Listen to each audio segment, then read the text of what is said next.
Dragi obiskovalci in drage obiskovalke, lepo pozdravljeni v galeriji Družina, kjer odpiramo razstavo ob 20. likovni koloniji Umetniki za Karitas.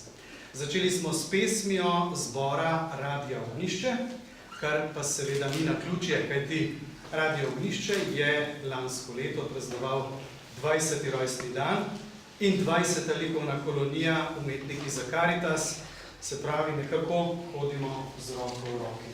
Danes bodo z nami tudi s pesmijo še naprej.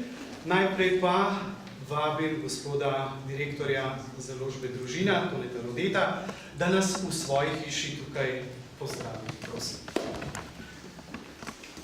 Spoštovani gospod Načkov, Zore, draga gospa Jožica Ličen, predstavniki Karitasa, dragi umetniki, ustvarjalci, vsi navzoči.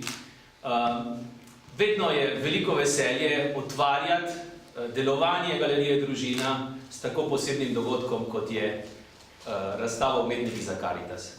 Glejte, ta razstava in Sinji vrh povezujeta dve dimenziji, umetnost in dobrodelnost. Umetnost, če je usmerjena sama vase, hitro zapade v nihilizem, v samovšečnost, v narcisizem. Če je dobrodelnost usmerjena samo na zunaj, samo na kopičenje nekih številk, glede pomoči, ki smo jih uspeli narediti, ni pa usmerjena dejansko k sočloveku, tudi nima bistvenega smisla in ni krščanska, kakršna je po svojem pomenu Karitas. Zato pa jaz mislim, da prav te dva pojma povezuje odnos do sočloveka.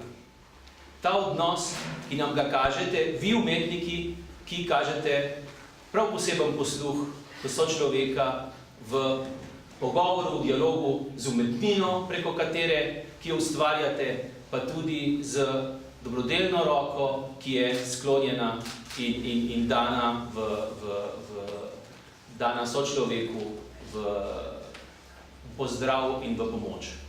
Tako da še enkrat vam prav lepo čestitam in se veselim, da bi še tako naprej delali in skupaj sodelovali v dobro slovenskega človeka in vseh nas. Hvala lepa.